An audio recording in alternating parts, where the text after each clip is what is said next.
नमस्कार साथियों, स्वागत है आपके अपने YouTube चैनल शिवान एकेडमी में। तो साथियों, आज हम शुरू करने वाले हैं 12th क्लास बायोलॉजी के MCQ और साथ ही साथ आपको ये इन्फॉर्म कर दें कि 12th क्लास जो बायोलॉजी है उसको डील हम करेंगे और इस चैनल पे अन्य सब्जेक्ट को भी डील किया जाएगा जो कि आपके 12वीं क्लास के एग्जाम में क्वेश्चंस आएंगे, उनके लिए अन्य विषयों के भी यहाँ पर जो ऑब्जेक्टिव होंगे वो डील किए जाएंगे। तो साथियों, अगर आप इस चैनल पे नए तो चैनल को आज ही सब्सक्राइब कर ले, आज ही क्या अभी कर लें, ताकि आपका जो आने वाला एग्जाम है 2023 में होगा उस एग्जाम में आपको परेशानी ना हो और आप क्या करें, एकदम खुशी से क्या कर सकें, अपने एग्जाम को क्लियर करें। तो चलिए हम लोग इस सेशन में डिस्कस करते हैं बहुत ही महत्वपूर्ण चैप्टर रिप्रोडक्शन इन ऑर्गेनिज्म में बहुत सारे इंपॉर्टेंट MCQ प्रश्नों को जो कि आपके एग्जाम में आ सकते हैं या आते हैं। तो चलिए हम लोग डिस्कस करते हैं। तो साथियों, आज का जो हमारा अभी का जो क्वेश्चन है वो है आपके सामने कि जीवों के निरंतरता को बनाए रखने के लिए, ध्यान दीजिएगा साथियों, जीवों के निरंतरता को बनाए रखने के लिए कौन सी प्रक्रिया जरूरी होती है? तो इसका एकदम आसान सा उत्तर है प्रजनन। यानी कि प्रजनन एक ऐसी प्रक्रिया होती है, यह सजीवों में पाया जाता है और इससे क्या होता है, तो जीवों में निरंतरता बनी रहती है। तो ध्यान देंगे, इसमें ज्यादा वक्त नहीं लेंगे, फटाफट आप जानिए कि जीवों की निरंतरता बनाए रखने के लिए जो प्रक्रिया चाहिए वो प्रक्रिया है प्रजनन। तो साथियों, इस जो क्वेश्चन है इसका जो आंसर होगा सी होगा। और एक बात ध्यान दीजिएगा, क्वेश्चन आते आते आप इसे कमेंट बॉक्स में जरूर इसका आंसर कमेंट करें, फिर बाद में देखें कि आप कितना सही है। अब हम बात करते हैं क्वेश्चन नंबर 2 की, जो कि है जन्म से लेकर प्राकृतिक मृत्यु तक का जो समय अंतराल होता है उसे क्या कहते हैं? ध्यान दीजिएगा साथियों, मान लेते हैं कि यहाँ पे क्या हुआ, कोई जीव है उसका जन्म हुआ और जन्म से लेकर क्या हुआ, ये मृत्यु। अब मृत्यु कैसी हो रही है? प्राकृतिक। कैसी हो रही है? प्राकृतिक मृत्यु हो रही है। तो ध्यान दीजिएगा, जन्म से लेके जो प्राकृतिक मृत्यु होती है उसको हम कहते हैं लाइफ स्पेन। लाइफ स्पेन यानी वह समय अवधि जो जन्म से लेकर के प्राकृतिक मृत्यु के बीच की होती है उसे कहते हैं लाइफ स्पेन, उसके हिंदी में कहते हैं जीवन काल। तो देखते हैं ऑप्शन है क्या नहीं, जीवन काल, प्रजनन काल, शैशवा, इनमें से कोई ना। तो साथियों, आंसर आपको मिल चुका है, क्या होता है, जीवन काल कहते हैं। ओके, अब बात कर लेते हैं नेक्स्ट क्वेश्चन की, जीरोंटोलॉजी किसके अध्ययन को कहा जाता है? अब ध्यान दीजिएगा, एक पीरियड होता है जिसको हम कहते हैं एजिंग या सेनेसेंस कहते हैं। अब ये देखिए, जुवेनाइल होता है, रिप्रोडक्टिव होता है, फिर एजिंग आता है। ओके, तो यहाँ पे एजिंग का मतलब होता है कि जो शरीर की क्रियाएं हैं धीरे धीरे स्लो डाउन होती जा रही है और एजिंग के स्टडी को हम कहते हैं जीरोंटोलॉजी। तो ऑप्शन देखते हैं, जीरोंटोलॉजी किससे अध्ययन कहा जाता है? तो एजिंग। ओके, तो डायरेक्ट हमने एजिंग के यानी कि इसके आंसर को ही डिस्कस कर दिया कि एजिंग का मतलब क्या होता है। तो ऐसी स्थिति जो क्या होता है जिसमें जो प्रक्रियाएं होती हैं धीरे धीरे स्लो डाउन होने लगती है और इसके स्टडी को हम जीरोंटोलॉजी कहते हैं।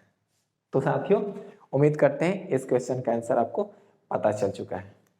अब बात करते हैं कि इनमें से किसके जीवन काल में एक ही बार पुष्प खिलता है। यानी कि ध्यान दीजिएगा कि यहाँ पे उस पौधे की बात की जा रही है, उस प्लांट की बात की जा रही है जिसके जीवन काल में केवल एक ही बार क्या होता है, फ्लावर उसमें उत्पन्न होता है।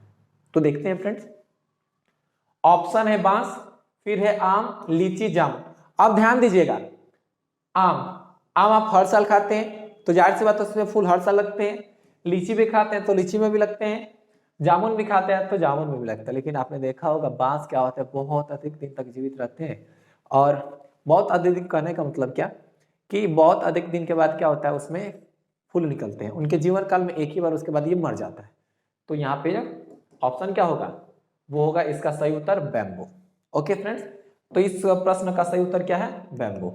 अब जो आपके सामने क्वेश्चन है कि निम्नलिखित में किसमें 12 वर्ष में सिर्फ एक बार पुष्प खिलता है? तो आपको बता दें कि 12 वर्ष में सिर्फ एक बार पुष्प खिलता है, वह पौधा है जिसका नाम है नीला कुरेंजी।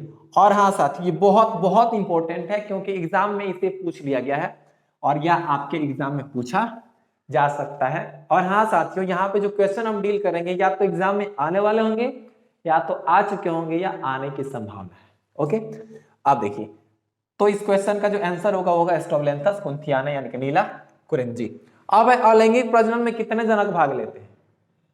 बहुत ही आसान सा सवाल है कि अलैंगिक प्रजनन में कितने जन भाग लेते हैं, फटाक से कमेंट करेंगे कि देखिएगा अलैंगिक मतलब नॉट होता है यानी कि नहीं, अलैंगिक मतलब सेक्सुअल।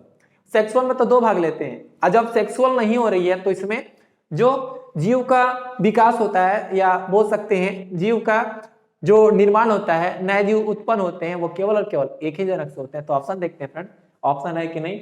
ऑप्शन इसका क्या हो जाएगा? ए होगा, यानी कि अलैंगिक प्रजनन में केवल एक ही जनक भाग लेते हैं।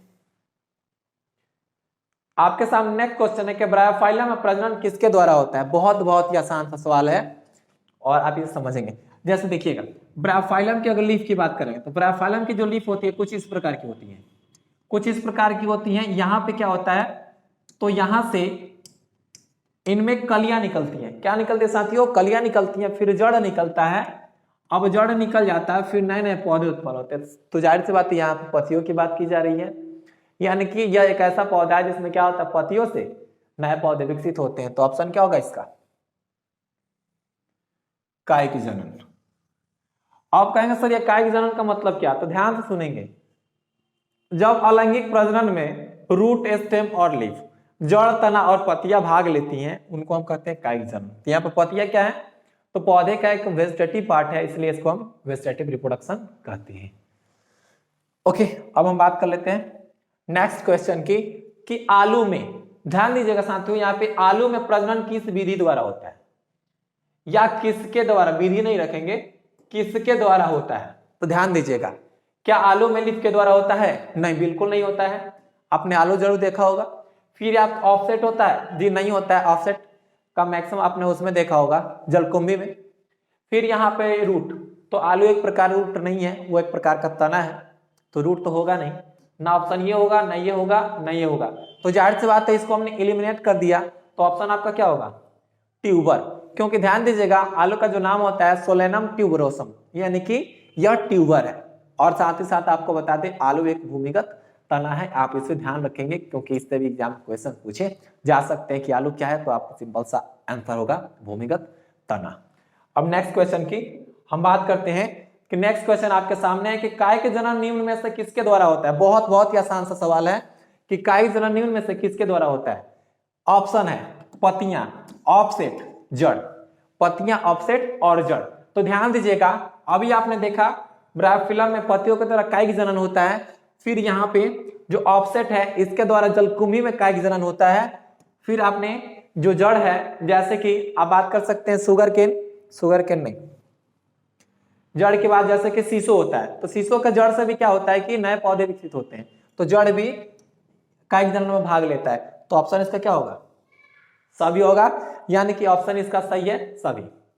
अब यहाँ पे आपके सामने जो सवाल है वो है कि आलू में प्रजनन किस विधि द्वारा, यहाँ पे विधि पूछी जा रही है, उसमें किसके द्वारा होता है पूछा गया था। ध्यान दीजिएगा, क्या इसमें कायिक जनन होता है कि लैंगिक जनन होता है कि दोनों होता है कि कोई नहीं होता है? तो आपके सामने एकदम आसान सा आंसर है कायिक जनन। अभी हमने डील किया था कि कायिक जनन में जो होता है सोलेनम ट्यूबरोसम ट्यूबर है और ये कायिक जनन में भाग लेता है। आलू में किसके द्वारा?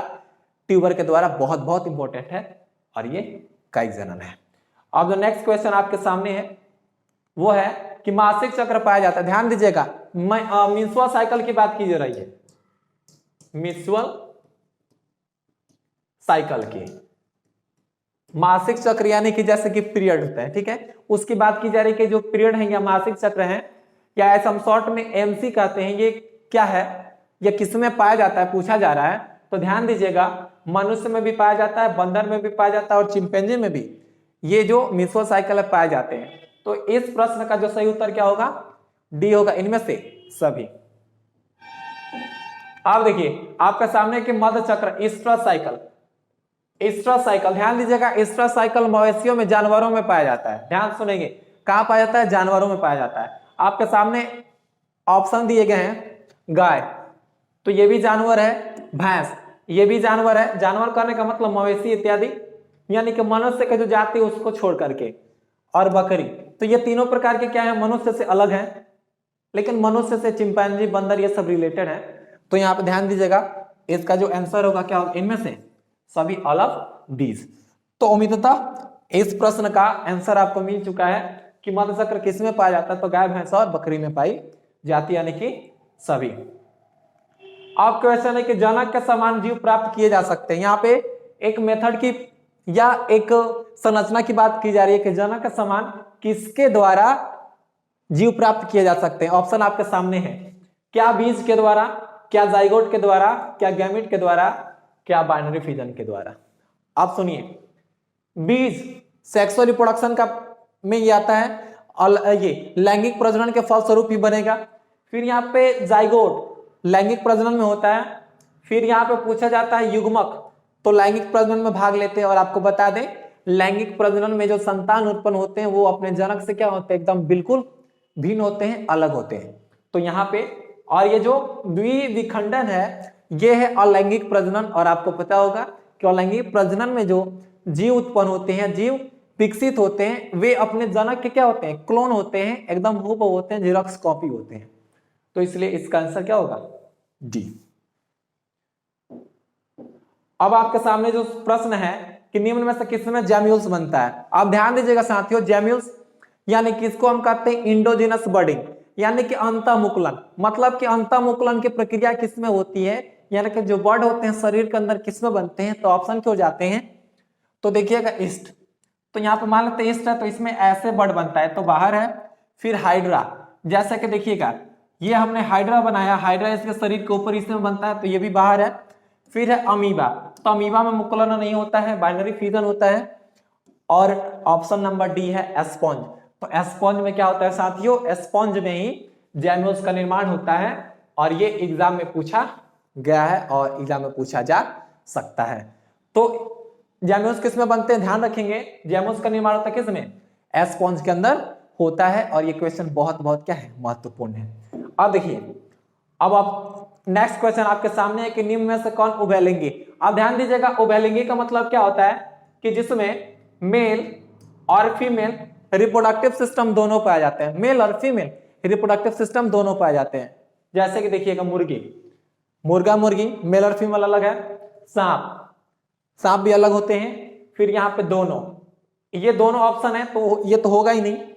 फिर नीचे अर्थवर्म, तो आपको बता दें अर्थवर्म क्या है, तो एक ऐसा प्राणी है, एक ऐसा जीव है जिसमें मेल रिप्रोडक्टिव सिस्टम और फीमेल रिप्रोडक्टिव सिस्टम दोनों पाए जाते हैं। तो यहाँ पे वही बात पूछी जा रही है कि उभयलिंगी। तो इस प्रश्न का उत्तर क्या होगा, केंचुआ होगा। अब देखिए, निम्न में से कौन मलेरिया का परजीवी है। बहुत बहुत आसान सा सवाल है और आपने इसे पढ़ा होगा, मलेरिया परजीवी यानी कि ह्यूमन हेल्थ और डिजीज का जो चैप्टर है, मलेरिया पैरासाइट का लाइफ साइकिल है, उसमें आपने डिस्कस किया है। तो ध्यान दीजिएगा, मलेरिया का जो परजीवी होता है, ना ही वो पैरामीशियम होता है, ना ही अमीबा होता है, इनमें से कोई तो ऑप्शन है ही नहीं। मलेरिया का जो परजीवी होता है क्या होता है, वो प्लाज्मोडियम होता है। और इसमें प्लाज्मोडियम में जो प्रजनन की प्रक्रिया होती है वो होता है मल्टीपल फिजन के द्वारा। किसके द्वारा साथियों, मल्टीपल फिजन के द्वारा प्रजनन की क्रिया होती है। ओके, अब देखिएगा, यहां पर बहुत ही आसान सा सवाल आपके सामने है कि निम्न में किसमें बाह्य मुकुलन की क्रिया होती है। हाँ जी, अभी हमने अंतःमुकुलन की बात की थी ना, जैम्यूल्स की। क्वेश्चन आ ही गया आपके सामने, आंसर आप फटाक से करेंगे। हमने आपको बताया भी था, क्या हाइड्रा में होता है, कि ईस्ट में होता है, कि एस्पॉन्ज में होता है, कि जीवाणु में होता है। तो क्वेश्चन के जो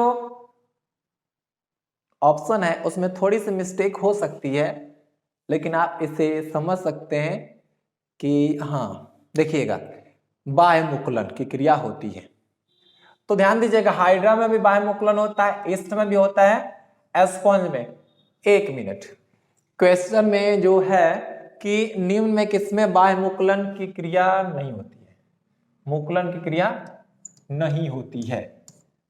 यहाँ पे क्वेश्चन ये है कि नहीं होती है। तो ध्यान दीजिएगा, हाइड्रा में भी होता है, ईस्ट में भी होता है, जबकि एस्पॉन्ज में इस ऑप्शन से हम नहीं लेंगे क्योंकि इसमें मुकुलन तो होता नहीं है।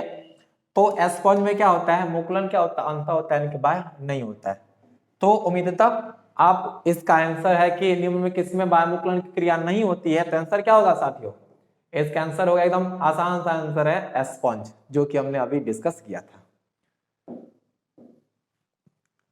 अब बात करते हैं नेक्स्ट क्वेश्चन की, जो कि आपके सामने है कि निम्न में किसमें प्रजनन की क्रिया फ्रेगमेंटेशन पूछा जा रहा है साथियों, खंडन। रिप्रोडक्शन अलैंगिक प्रजनन का एक प्रकार है खंडन, तो पूछा जा रहा है, तो ध्यान दीजिए। हाइड्रा में अभी देखना था मुकुलन होता है, ओके, ये तो ऑप्शन होगा ही नहीं, ना ही ये होगा।